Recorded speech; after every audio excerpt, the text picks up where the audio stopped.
liberdade morfológica, uma análise interdisciplinar sobre autonomia corporal, transgeneridade, transhumanismo e a hipocrisia religiosa.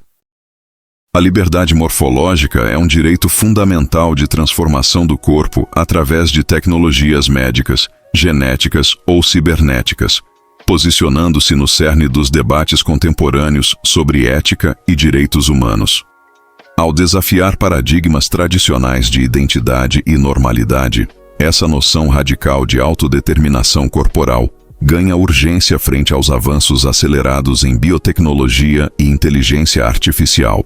Filosoficamente, as raízes de sua discussão mergulham no transhumanismo, movimento que defende a transcendência das limitações biológicas, articulando-se com o existencialismo sartriano, onde a liberdade de autodefinição é ato radical, e com a teoria queer pós-humanista, que desmonta normas corporais rígidas, como no icônico Manifesto Ciborgue, de Donna Haraway.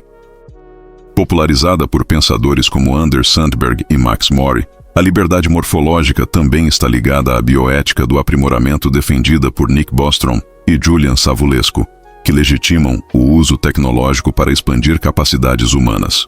Historicamente, seu percurso inicia-se com as próteses do século XX, mas adquire complexidade disruptiva após a revolução biotecnológica dos anos 2000, quando intervenções como a edição genética CRISPR pode abraçar finalidades estéticas, funcionais ou identitárias.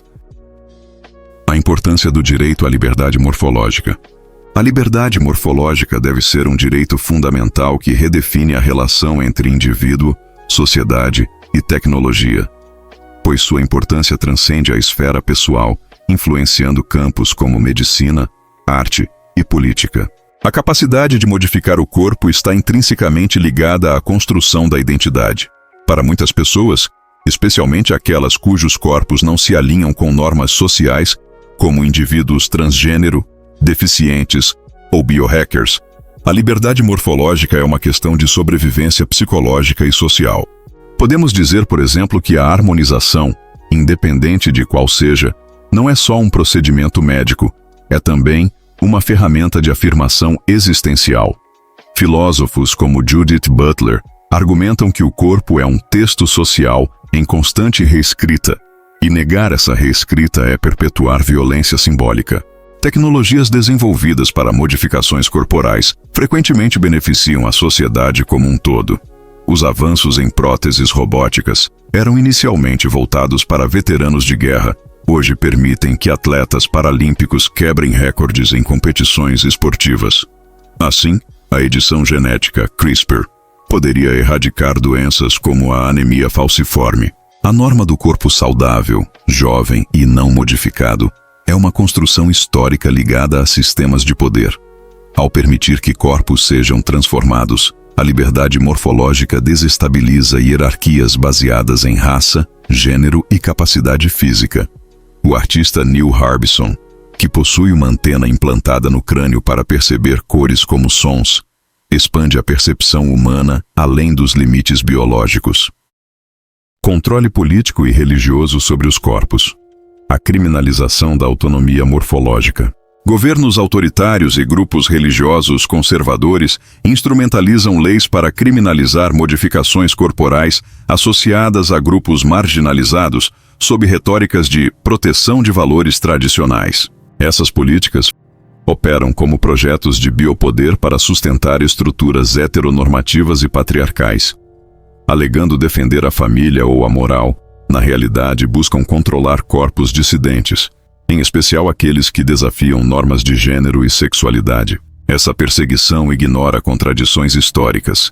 Enquanto tradições culturais ancestrais celebram modificações corporais como rituais sagrados, as mesmas práticas são demonizadas quando associadas a identidades contemporâneas.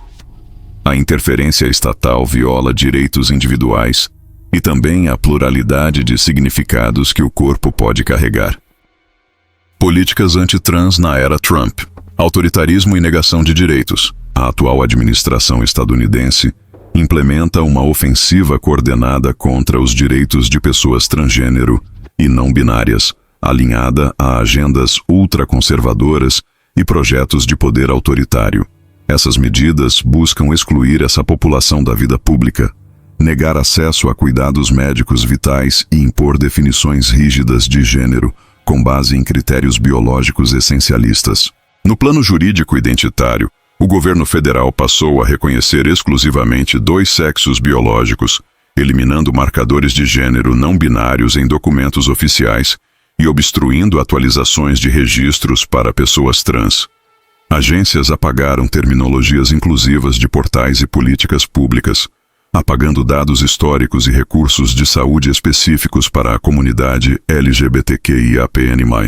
Ataques frontais à saúde pública incluem a proibição de financiamento federal para tratamentos afirmativos de gênero em menores, como hormonização e bloqueadores de puberdade, medida que força a suspensão de terapias essenciais e expõe jovens a crises psicológicas agudas. Profissionais de saúde foram autorizados a violar a dignidade de pacientes através do uso deliberado de nomes mortos, criando barreiras ao atendimento. No âmbito educacional, instituições que respeitam identidades trans, como o uso de banheiros adequados ou pronomes corretos, sofrem cortes de verbas, enquanto políticas de exposição compulsória colocam crianças em risco de violência doméstica. Ligas esportivas foram pressionadas a banir atletas trans, com base em alegações pseudocientíficas de vantagem competitiva. A militarização da opressão manifesta-se na expulsão de pessoas trans das Forças Armadas e na realocação carcerária conforme sexo biológico, ignorando riscos de violência sexual. Essas ações integram um projeto político maior, um plano conservador que equipara identidades trans à perversão, propõe criminalizar educadores que abordam o tema e busca impor uma visão de família nuclear heterossexual como o único modelo legítimo. Analistas alertam que táticas que associam diversidade de gênero à degeneração social são estratégias totalitárias históricas. Transfobia institucional no Brasil, hipocrisia religiosa e ataque à liberdade morfológica. A atuação de parlamentares como Lucas Pavanato e Nicolas Ferreira encarna a instrumentalização de discursos religiosos pela extrema-direita brasileira para atacar direitos LGBTQIAPN+, sobretudo a liberdade morfológica de pessoas trans. Pavanato, vereador por São Paulo, promove projetos que institucionalizam a exclusão. Propõe restringir banheiros públicos conforme sexo biológico, banir atletas trans de competições esportivas com alegações pseudocientíficas e criminalizar tratamentos médicos afirmativos para menores, mesmo contra consenso médico e familiar. Essas iniciativas, classificadas como inconstitucionais por especialistas, configuram um apartheid de gênero que viola a dignidade humana sob a ideia de proteção de valores. Já Nicolas Ferreira, deputado federal aliado, opera pela ridicularização e violência simbólica. Em episódios notórios, usou performances públicas para desumanizar mulheres trans, alegando falsamente que homens usurpam espaços femininos.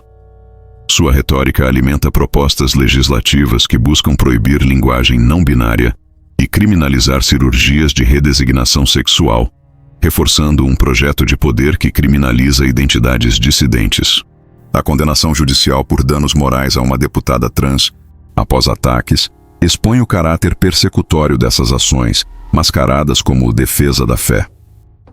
A hipocrisia religiosa e o julgamento seletivo contra a comunidade LGBTQIAPN+, e a liberdade morfológica. A cena de Jesus expulsando os vendilhões do templo serve como uma denúncia eterna contra a corrupção espiritual. Mas hoje, sob o manto da fé, muitos líderes religiosos invertem esse símbolo, negociam influência política, traficam esperanças, encobrem crimes e perseguem minorias.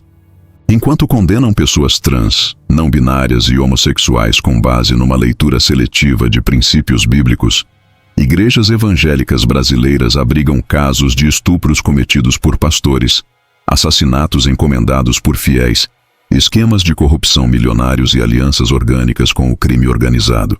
Essa contradição é um projeto de poder que instrumentaliza a religião para consolidar domínio, transformando púlpitos em tribunais de exceção, onde a moralidade serve para mascarar a violência cometida por eles.